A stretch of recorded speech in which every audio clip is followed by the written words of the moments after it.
जो कुछ चल रहा है वो ममता बनर्जी और अरविंद केजरीवाल की उम्मीदों के मुताबिक फिट नहीं है।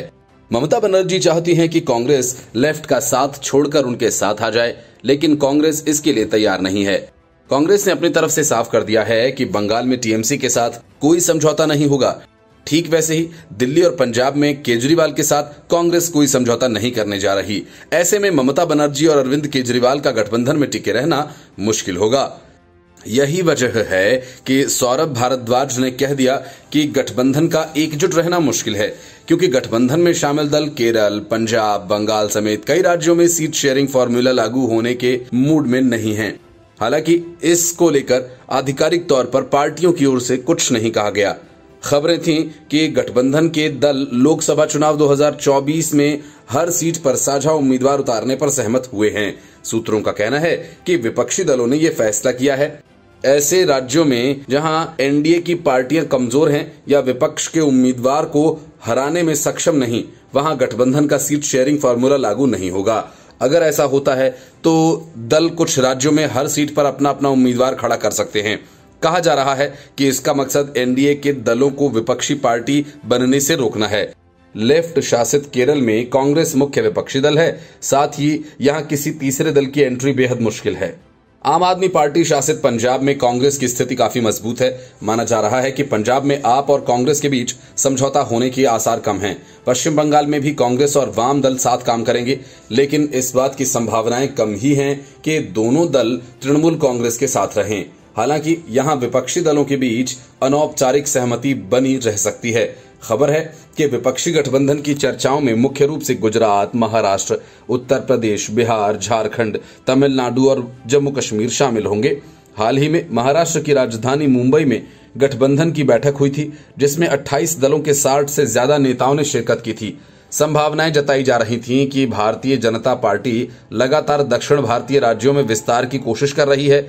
इस साल ही पार्टी ने एकमात्र कर्नाटक गंवाया है। वहीं पश्चिम बंगाल में भाजपा मुख्य विपक्षी दल है, जबकि पंजाब में 2022 विधानसभा चुनाव में भाजपा सिर्फ 2 सीटें जीतने में सफल रही थी। हालांकि कांग्रेस की हार के बाद कांग्रेस के पूर्व प्रदेश अध्यक्ष सुनील जाखड़ समेत कई बड़े नेता भाजपा में एंट्री कर चुके हैं। Bureau report, news of India. Kashmir की सड़कों की बात छोड़िए, विधानसभा तक में पाकिस्तान जिंदाबाद के नारे लगाने वाला भी आर्टिकल 370 को निरस्त करने के फैसले के खिलाफ सुप्रीम कोर्ट में याचिकाकर्ता बन बैठा और कपिल सिब्बल उसकी पैरवी करने पहुंच गए। याचिकाकर्ताओं में एक नाम मोहम्मद अकबर लोन का भी है। ये वही शख्स है जिसने विधानसभा में पाकिस्तान जिंदाबाद के नारे लगाए थे। जाहिर है कि वह सुप्रीम कोर्ट में कैसी दलीलें पेश करेगा, क्योंकि वो तो पहले से ही पाकिस्तान का मोहरा बना हुआ है। सवाल यह है कि क्या सुप्रीम कोर्ट में आर्टिकल 370 के खिलाफ चल रही सुनवाई में पाकिस्तान परोक्ष रूप से शामिल है। रूट्स इन कश्मीर नाम के एनजीओ के मैनेजिंग ट्रस्टी अमित रैना ने सुप्रीम कोर्ट में हलफनामा दाखिल करते हुए अपनी बात रखी है। नेशनल कॉन्फ्रेंस के नेता मोहम्मद अकबर लोन 2002 से 2018 तक जम्मू कश्मीर विधानसभा के सदस्य रहे। उसने सदन के भीतर लोन ने पाकिस्तान जिंदाबाद के नारे लगाए थे। उन्होंने उस पर माफी मांगने से भी इनकार कर दिया था। 11 फरवरी 2018 के अखबार की कतरन भी सुप्रीम कोर्ट में रखी गई, जिसमें लिखा है कि जब बीजेपी के सदस्यों ने सदन में पाकिस्तान मुर्दाबाद के नारे लगाए तो लोन ने पाकिस्तान के सपोर्ट में नारेबाजी की। इस समय वह नेशनल कॉन्फ्रेंस के सांसद हैं। एनजीओ ने कहा कि लोन इस समय सांसद हैं और जब भी मीडिया को संबोधित करते हैं तो खुद को भारतीय कहने में हिचकिचाते हैं। कश्मीरी पंडित युवाओं के समूह रूट्स इन कश्मीर ने शीर्ष अदालत से मामले में कुछ अतिरिक्त दस्तावेजों और तथ्यों को रिकॉर्ड पर लाने का आग्रह किया है। कहा गया कि लोन को जम्मू कश्मीर में सक्रिय अलगाववादी ताकतों के समर्थक के रूप में जाना जाता है, जो पाकिस्तान का समर्थन करते हैं। समूह ने कहा कि नेशनल कॉन्फ्रेंस पार्टी के नेता लोन ने अक्सर खुले तौर पर पाकिस्तान के पक्ष में बयान दिए हैं और यह जम्मू कश्मीर के लोगों को देश के बाकी हिस्सों के बराबर लाने वाले किसी भी कदम को चुनौती देने और उनके विरोध को दिखाता है। कपिल सिब्बल इस मामले में लोन की ओर से पैरवी कर रहे हैं। उन्होंने चीफ जस्टिस चंद्रचूड़ की अध्यक्षता वाली पीठ से कहा कि आर्टिकल 370 में कोई भी बदलाव केवल जम्मू कश्मीर विधानसभा द्वारा ही किया जा सकता है। शीर्ष अदालत ने केंद्र के 5 अगस्त 2019 को अनुच्छेद 370 को निरस्त करने के फैसले का बचाव कर रहे प्रतिवादियों से आज ही अपनी दलीलें समाप्त करने को कहा है। अनुच्छेद 370 के प्रावधानों को निरस्त करने और जम्मू कश्मीर पुनर्गठन अधिनियम 2019 को चुनौती देने वाली कई याचिकाओं को 2019 में एक संविधान पीठ को भेजा गया था। राज्य को 2 केंद्र शासित प्रदेशों जम्मू कश्मीर और लद्दाख में विभाजित कर दिया गया है। Bureau report, news of India. विपक्षी गठबंधन में पैदल कर दिए गए नीतीश कुमार के सामने गठबंधन में बने रहना मजबूरी है। बेंगलुरु और फिर मुंबई में उनके हाथ सिर्फ निराशा ही लगी। हद तो तब हो गई जब जमानत पर बाहर निकले लालू यादव का सिक्का विपक्षी गठबंधन में चमकने लगा। नीतीश कुमार के इस हाल पर जेडीयू के विधायक ने लालू यादव और राहुल गांधी पर अपनी भड़ास निकाली।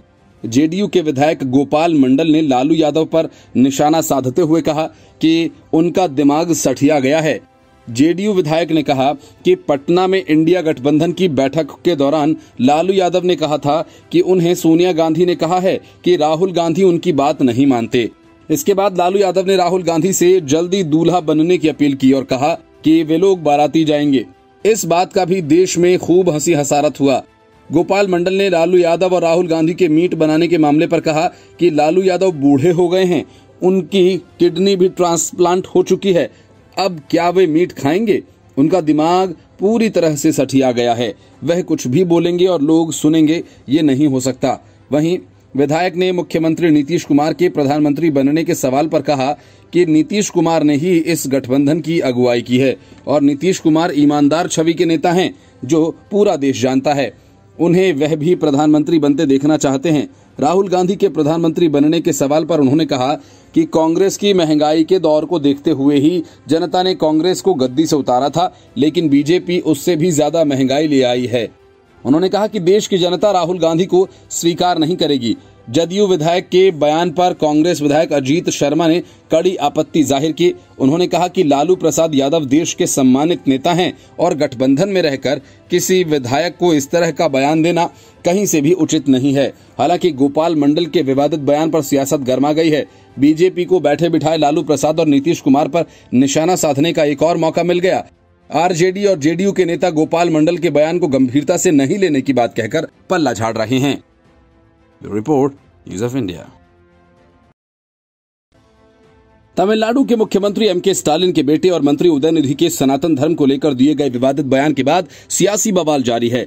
उदयनिधि स्टालिन अपने बयान पर कायम है। दूसरी तरफ बीजेपी, कांग्रेस और विपक्षी गठबंधन में शामिल दलों में स्टालिन को लेकर बयान पर अपनी स्थिति स्पष्ट करने की मांग कर रही है। पी चिदम्बरम के बेटे कार्ति चिदम्बरम ने पहले ही स्टालिन के समर्थन में बयान दे दिया था, लेकिन अब कांग्रेस अध्यक्ष मल्लिकार्जुन खड़गे के बेटे भी उनके सुर में सुर मिला रहे हैं। अपने बयान में प्रियंक खड़गे ने सनातन धर्म का सीधा नाम नहीं लिया। उन्होंने कहा कि जो भी धर्म बराबरी को बढ़ावा नहीं देता है और आपको मानव के तौर पर सम्मान नहीं देता है, वह धर्म नहीं बीमारी है। एमके स्टालिन के बेटे ने सनातन धर्म की तुलना डेंगू और मलेरिया जैसी बीमारियों से कर दी थी और कहा था कि इस तरह के धर्म को मिटा देना चाहिए। उदयनिधि प्रदेश में युवा मामलों और खेल मंत्रालय भी संभालते हैं। इसके अलावा वे फिल्म्स में लेखन का, निर्देशन और अभिनय का काम भी करते हैं। उनके बयान के बाद सोशल मीडिया पर उनकी कड़ी आलोचना हो रही है। इसके अलावा उनके खिलाफ शिकायत भी करवाई गई है। उन्होंने कहा था कि कुछ चीजें ऐसी होती हैं जिसका विरोध करना काफी नहीं है, हमें उन्हें पूरी तरह से मिटाना होगा। मच्छर, डेंगू और कोरोना ऐसी चीजें हैं जिनका हम विरोध नहीं कर सकते, बल्कि मिटाना जरूरी है। सनातन धर्म भी ऐसा ही है। उदयनिधि ने बाद में सफाई देने की कोशिश की, लेकिन फिर भी वे अपनी बात पर ही अड़े रहे। उन्होंने कहा वे उन लोगों को मिटाने की बात नहीं कर रहे थे जो किसी विशेष धर्म को मानते हैं। उन्होंने ये भी कह दिया कि सनातन धर्म जाति के नाम पर लोगों को बांटता है। वह जिस कार्यक्रम में शामिल हुए थे उसका भी शीर्षक सनातन को खत्म करना ही था। उदयनिधि के बयान के बाद भाजपा ने उन्हें आड़े हाथों लिया और कहा कि वह भारत की 80% आबादी के नरसंहार की बात कर रहे हैं, क्योंकि भारत में 80% लोग सनातन धर्म को मानते हैं। भाजपा ने कांग्रेस पर भी निशाना साधा और कहा कि डीएमके लंबे समय से कांग्रेस की सहयोगी पार्टी है। क्या मुंबई में बैठक के बाद इस बात पर सहमति बनी है? देश के संत समाज ने भी उदयनिधि के इस बयान का विरोध किया है। उन्होंने कहा कि सदियों से चले आ रहे सनातन पंथ को मिटाया नहीं जा सकता है। इसे मिटाने वाले बहुत सारे लोग आए और मिट गए, लेकिन सनातन अटल है। Report, news of India. Arvind Kejriwal की सरकार किस तरह से लोगों की आंखों में धूल झोंक कर सरकारी खजाने में सेंध लगाती रही है, इसका सबसे बड़ा उदाहरण तो सलाहकार के तौर पर नियुक्त किए गए आम आदमी पार्टी के सैकड़ों कार्यकर्ता थे, जिन्हें एलजी सक्सेना ने एक झटके में ही बाहर निकाल कर दिया। लेकिन दिल्ली सरकार के सेवा विभाग ने एक बड़े दिलचस्प मामले का खुलासा किया जो हर किसी को हैरान कर देगा। अरविंद केजरीवाल ने 3 लोगों को ₹1 के वेतन पर Delhi dialogue and development commission यानी DDCD के 3 गैर आधिकारिक सदस्यों को नियुक्त किया था। इसका खूब प्रचार भी किया गया, वाहवाही भी लूटी गई। लेकिन ठीक 1 साल बाद केजरीवाल ने उनकी तनख्वाह बढ़ाकर भारत सरकार के सचिव के स्तर के बराबर कर दी। अब इस गड़बड़ झाले पर सेवा विभाग ने सवाल उठा दिया तो आम आदमी पार्टी ये कहने लगी कि एलजी दिल्ली का विकास रोकने की कोशिश कर रहे हैं। सेवा विभाग ने वित्त और योजना विभागों से इस पर स्पष्टीकरण मांगा है। अरविंद केजरीवाल की अगुवाई वाली आम आदमी पार्टी सरकार ने फरवरी 2015 में कुशल प्रशासन और समग्र विकास के लिए दिल्ली सरकार के थिंक टैंक के रूप में DDCD की स्थापना की थी। अधिकारियों ने इस बारे में जानकारी देते हुए बताया कि विशेष सचिव सेवाओं ने 1 सितंबर को वित्त और योजना विभाग के प्रमुख सचिवों को लिखे एक पत्र में उनसे सुधारात्मक उपाय सुझाने के लिए भी कहा है जो इस मामले में उठाए जा सकते हैं। आम आदमी पार्टी की सरकार ने इस मामले को लेकर उपराज्यपाल VK सक्सेना पर दिल्ली सेवा अधिनियम 2023 की आड़ में दिल्ली को बर्बाद करने का आरोप लगाया है। सरकार ने एक बयान में कहा कि DDCD के वर्तमान गैर आधिकारिक सदस्यों को 29 अप्रैल 2016 के गजट नोटिफिकेशन के अनुसार नियुक्त किया गया था, जिसे तत्कालीन उपराज्यपाल ने मंजूरी प्रदान की थी।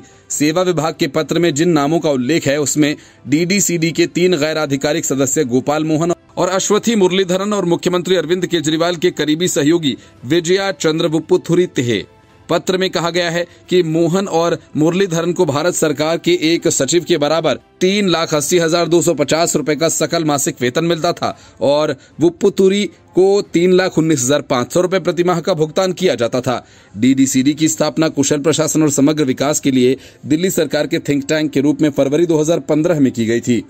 सेवा विभाग के पत्र में कहा गया है कि DDCD के गैर आधिकारिक सदस्यों के वेतन का निर्धारण भारत सरकार के सचिव के बराबर बिना किसी औचित्य या सक्षम प्राधिकारी यानी मुख्यमंत्री की स्पष्ट मंजूरी के किया गया था। सरकार ने आरोप लगाया कि एलजी और केंद्र सरकार दिल्ली के लोगों के लिए किए गए अच्छे काम को रोकना चाहते हैं। इससे पहले भी उन्होंने DDCD के उपाध्यक्ष को अवैध रूप से हटा दिया था। DDCD ने दिल्ली के लोगों के हित में बहुत सारे काम किए, इसलिए एलजी और केंद्र सरकार इसे पूरी तरह से खत्म करना चाहती है। सेवा पत्र में कहा गया कि दिल्ली कैबिनेट ने 2015 में DDCD 3 गैर आधिकारिक सदस्यों को ₹1 का मानदेय देने का फैसला किया था। हालांकि फरवरी 2016 में कैबिनेट के द्वारा निर्णय लिया गया कि गैर आधिकारिक सदस्यों को भारत सरकार के सचिव के बराबर माना जाएगा। सेवा पत्र में कहा गया कि 24 फरवरी 2016 को एक कैबिनेट फैसले ने गैर आधिकारिक सदस्यों की मानद स्थिति को समाप्त कर दिया और एक निश्चित वेतन प्रदान किया जो भारत सरकार में सचिव के बराबर या मुख्यमंत्री द्वारा तय किया जा सकता है। Report news of India. Tamil Nadu के मुख्यमंत्री स्टालिन के बेटे उदयनिधि स्टालिन के विवादित बयान ने विपक्षी गठबंधन को नए पचड़े में फंसा दिया है। बीजेपी एक तरफ कांग्रेस सहित अन्य दलों को घेर रही है तो दूसरी तरफ बीजेपी ने उदयनिधि स्टालिन को खुली चुनौती देते हुए कहा कि वह सनातन धर्म को खत्म करने की शुरुआत अपने घर से करें, क्योंकि MK स्टालिन की पत्नी दुर्गा स्टालिन मंदिरों में जाती हैं, पूजा करती हैं, लाखों का दान देती हैं। उदयनिधि भी अपने बयान पर कायम है। उन्होंने विपक्ष को चुनौती देते हुए कहा कि वह किसी भी तरह की कानूनी कार्रवाई के लिए तैयार हैं। एक कार्यक्रम में उदयनिधि ने सनातन धर्म की तुलना मलेरिया और डेंगू से कर दी थी। उन्होंने कहा था कि सनातन का विरोध नहीं किया जाना चाहिए, बल्कि डेंगू मलेरिया की तरह इसे खत्म ही कर देना चाहिए। उदयनिधि के इस बयान से द्रविड़ राजनीति करने वाली DMK को इससे ज्यादा फर्क तो नहीं पड़ेगा, मगर विपक्षी गठबंधन के नेताओं बाकी दलों की मुसीबत जरूर बढ़ेगी। गोवा के मुख्यमंत्री प्रमोद सावंत और बीजेपी मीडिया सेल के हेड अमित मालवीय समेत बीजेपी नेताओं ने आरोप लगाया कि उदयनिधि का बयान सोची समझी राजनीति के तहत दिया गया है। RSS नेता इंद्रेश कुमार उदयनिधि के बयान को अमानवीय बता रहे हैं। बीजेपी नेता यासिर जिलानी ने उन्हें सनातन धर्म के बारे में पढ़ने की सलाह दी। केंद्रीय मंत्री अनुराग ठाकुर ने निशाना साधते हुए कहा कि सनातन को कुचलने वाले कितने ही खाक हो गए, हिंदुओं को मिटाने के ख्वाब पाले कितने ही राख हो गए, सनातन था, है, रहेगा। हालांकि उदयनिधि स्टालिन अपने बयान पर कायम हैं, मगर उसने लोकसभा चुनाव से पहले विपक्ष के लिए मुसीबत खड़ी कर दी है। उत्तर भारत की राजनीति में राम, गाय, गंगा और हिंदुत्व ऐसे मुद्दे हो गए हैं कि जिनके सहारे कांग्रेस और अन्य राजनीतिक दलों के नेताओं का तरीका बदल दिया। राहुल, प्रियंका, लालू यादव, अखिलेश यादव जैसे नेता मंदिर मंदिर घूम रहे हैं। केजरीवाल हनुमान चालीसा पढ़ते हैं। ममता बनर्जी दुर्गा पाठ करती हैं।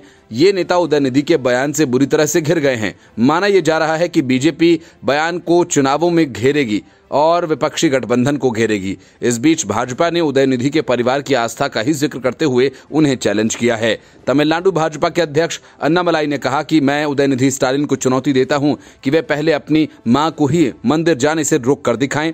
उदयनिधि स्टालिन के बयान को बचकाना करार देते हुए अन्नामलाई ने कहा कि वह आज जो कुछ भी हैं उनके पिता और दादा की वजह से हैं।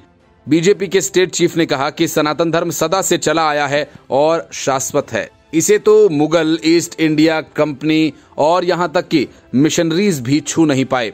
उदयनिधि कौन होते हैं जो इसे खत्म कर देंगे? अन्नामलाई ने कहा कि इन लोगों ने पिछले साल भी ऐसा ही कार्यक्रम किया था, लेकिन इस बार हद पार हो गई। अन्नामलाई ने कहा कि इस साल इन लोगों ने हदें पार कर दी हैं। इनको इसलिए ऐसा लगता है क्योंकि ये सत्ता में हैं। जब ये बयान दिया गया तब मंदिर प्रशासन मंत्री भी मंच पर थे और इसका मतलब है कि ये लोग मंदिरों को खत्म करने वाले हैं और लोगों की धार्मिक आस्था पर हमला करेंगे। इससे इनके हिंदू विरोधी विचार का पता चलता है। मैं तो उदयनिधि को चैलेंज करता हूं कि वह पहले अपनी मां को मंदिर जाने से रोककर दिखाएं। दुर्गा स्टालिन अक्सर मंदिरों में जाती हैं। यही नहीं, इसी महीने वे केरल के गुरुगुवयूर मंदिर भी गई थीं और सोने का 14 लाख रुपए की कीमत का मुकुट भी चढ़ाया था। इस मुकुट के अलावा उन्होंने चंदन की लकड़ी को काटने वाली एक ग्राइंडर मशीन भी मंदिर के लिए दान दी थी। मशीन की कीमत 2 लाख रुपए बताई गई थी। Report news of India. Kapil Sibal article 370 को समाप्त किए जाने के खिलाफ सुप्रीम कोर्ट में दलीलें दे रहे हैं। इस मामले में वे पाकिस्तानी मोहरे मोहम्मद अकबर लोन के भी वकील हैं। अकबर लोन फारूक अब्दुल्ला की पार्टी का सदस्य है, इसलिए सिब्बल को खुश करना तो बनता है। इसलिए फारूक अब्दुल्ला ने चुपके से सिब्बल को विपक्षी दलों की तीसरी बैठक में बुला लिया। सिब्बल की उपस्थिति ने कांग्रेस सहित कई नेताओं को भले ही असहज कर दिया हो, लेकिन अब कांग्रेस को लगने लगा है कि सिब्बल सीट शेयरिंग के मामले में उसकी मदद कर सकते हैं। वजह यह कि घपले घोटालों में फंसे विपक्षी गठबंधन के सारे नेता सिब्बल के क्लाइंट हैं। उनकी बातों को नजरअंदाज करने का बूता उनमें नहीं है। कपिल सिब्बल के जरिए अब कांग्रेस को गठबंधन के सहयोगी दलों के बीच स्वीकार्य बनाने के लिए सीट शेयरिंग फॉर्मूले में मदद मिलने की उम्मीद है। लोकसभा चुनाव में पीएम मोदी और बीजेपी को रोकने के लिए विपक्षी दलों ने अभी से चक्रव्यूह रचना शुरू कर दिया है। विपक्षी गठबंधन पर सितंबर के अंत तक सीट शेयरिंग करने का काफी दबाव है। अगर ये नहीं हुआ तो फिर 2 अक्टूबर को दिल्ली में होने वाली रैली खटाई में पड़ सकती है। सिब्बल को बैठक में शामिल होने का न्योता जम्मू कश्मीर के पूर्व सीएम फारूक अब्दुल्ला ने दिया, लेकिन माना जा रहा है कि ये एक कांग्रेस का ही खेल है जिसे फारूक अब्दुल्ला ने अंजाम दिया। हालांकि सिब्बल की बैठक में शिरकत करने की उम्मीद किसी को भी नहीं थी, इसलिए संजय राउत के साथ बातचीत करते हुए सिब्बल ने जब बैठक में एंट्री की तो सभी आश्चर्यचकित रह गए। इसकी वजह यह थी कि सिब्बल पूर्व कांग्रेसी नेता हैं और पिछले साल उन्होंने राहुल गांधी की आलोचना करते हुए पार्टी छोड़ दी थी। सपा के समर्थन से राज्यसभा सदस्य बन गए। कपिल सिब्बल एक सधे हुए राजनेता और पेशे से वकील हैं। कांग्रेस छोड़ने से पहले भले ही राहुल गांधी पर हमलावर रहे हों, लेकिन जब उन्होंने पार्टी को अलविदा कहा तो शब्दों की मर्यादा को नहीं खोया। सिब्बल ने यही कहा था कि कांग्रेस और मेरे रिश्तों में खटास नहीं है, मेरे आज भी उनसे अच्छे संबंध हैं। कांग्रेस से 30 सालों से जुड़ा हुआ था, लेकिन अब लगा कि वक्त आ गया है कि पार्टी छोड़ दूं। कांग्रेस में बने ग्रुप 23 में रहते हुए कपिल सिब्बल ने खुलेआम कहा था कि गांधी परिवार को कांग्रेस का नेतृत्व छोड़ देना चाहिए, लेकिन जब उन्होंने पार्टी छोड़ी तो गांधी परिवार और कांग्रेस पर कुछ नहीं बोला। वक्त के साथ रिश्तों पर जमी बर्फ भी पिघलने लगी।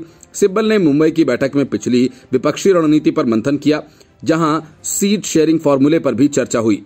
ममता बनर्जी से लेकर अरविंद केजरीवाल तक सभी चाहते हैं कि 30 सितंबर तक हर हाल में सीटों का बंटवारा हो जाए। कमोबेश यही राय सपा अध्यक्ष अखिलेश यादव की भी है। नीतीश कुमार ने भी सीट शेयरिंग फॉर्मूले को जल्द से जल्द सुलझाने पर जोर दिया था, लेकिन कांग्रेस की मंशा विधानसभा चुनाव के बाद की है। इस तरह से छत्रप चाहते हैं कि अभी सीट शेयरिंग होने से मध्य प्रदेश, राजस्थान, छत्तीसगढ़ जैसे राज्यों में भी कुछ सीटें मिल जाएंगी। पंजाब और दिल्ली में लोकसभा सीटें छोड़ने के बदले केजरीवाल एमपी और राजस्थान में अपनी पार्टी के लिए कुछ सीटें चाहते हैं, तो सपा यूपी के बदले एमपी में सीटों की उम्मीद लगाए बैठी है। Report news of India. Pakistan जिंदाबाद के नारे लगाने वाला मोहम्मद अकबर लोन पाकिस्तानी इशारों पर आर्टिकल 370 को निरस्त किए जाने के खिलाफ याचिकाकर्ता बन गया और कपिल सिब्बल को बतौर वकील नियुक्त भी कर लिया। लेकिन न तो सिब्बल ही और न ही अकबर लोन को अंदेशा था कि उनकी पोल खुल जाएगी और बना बनाया खेल बिगड़ जाएगा। लेकिन रूट्स इन कश्मीर नाम की एनजीओ ने अकबर लोन की पोल खोल दी। पाकिस्तान जिंदाबाद की नारेबाजी को लेकर सुप्रीम कोर्ट ने नेशनल कॉन्फ्रेंस के नेता मोहम्मद अकबर लोन को कड़ी फटकार लगाई। इतना ही नहीं, सुप्रीम कोर्ट ने लोन से भारत के संविधान की प्रतिनिष्ठा की शपथ लेने और देश की संप्रभुता को स्वीकार करते हुए एफिडेविट दाखिल करने के लिए कहा। 2018 में जम्मू कश्मीर विधानसभा में लोन ने पाकिस्तान जिंदाबाद का नारा लगाया था। इसे लेकर विवाद होने पर कोर्ट ने यह निर्देश दिया। सीनियर वकील कपिल सिब्बल ने चीफ जस्टिस डीवाई चंद्रचूड़ की अगुवाई वाली 5 सदस्यीय पीठ से कहा कि लोन मंगलवार तक हलफनामा दाखिल करेंगे। मोहम्मद अकबर लोन पूर्ववर्ती जम्मू कश्मीर राज्य के विशेष दर्जे वाले अनुच्छेद 370 को निरस्त किए जाने के फैसले को चुनौती देने वाले प्रमुख याचिकाकर्ता हैं। सिब्बल ने कहा कि अगर लोन ये एफिडेविट दाखिल नहीं करते हैं तो उनकी पैरवी नहीं करेंगे। सीनियर वकील कपिल सिब्बल ने कहा कि वे लोकसभा के सांसद हैं, भारत के नागरिक हैं, संविधान की ओर से अपने पद की शपथ ली है, वह भारत की संप्रभुता को स्वीकार करते हैं। इससे पहले केंद्र की ओर से पेश हुए सॉलिसिटर जनरल तुषार मेहता ने बेंच के सामने अपनी बात रखी। उन्होंने कहा कि केंद्र सरकार चाहती है कि लोन 2018 में जम्मू कश्मीर विधानसभा में पाकिस्तान जिंदाबाद का नारा लगाने के लिए माफी मांगे। उन्होंने कहा कि लोन को यह बताना होगा कि वह संविधान की प्रतिनिष्ठा रखते हैं, साथ ही जम्मू कश्मीर विधानसभा में नारा लगाने के लिए उन्हें माफी मांगनी होगी। कश्मीरी पंडितों के एक समूह ने 1 सितंबर को सुप्रीम कोर्ट में एनसी नेता लोन की साख पर सवाल उठाया था। ग्रुप ने दावा किया था कि वे अलगाववादी ताकतों के समर्थक हैं। कश्मीरी पंडित युवाओं का समूह होने का दावा करने वाले गैर सरकारी संगठन रूट्स इन कश्मीर ने सुप्रीम कोर्ट में हस्तक्षेप अर्जी दायर की थी। इस मामले में कुछ अतिरिक्त दस्तावेजों और तथ्यों को रिकॉर्ड पर लाने की अपील की गई थी। अर्जी में आरोप लगाया गया था कि जम्मू कश्मीर नेशनल कॉन्फ्रेंस के नेता मोहम्मद अकबर लोन को जम्मू कश्मीर में सक्रिय अलगाववादी ताकतों के समर्थक के रूप में जाना जाता है। यह भी कहा गया कि लोन पाकिस्तान का समर्थन करते हैं। The report, News of India.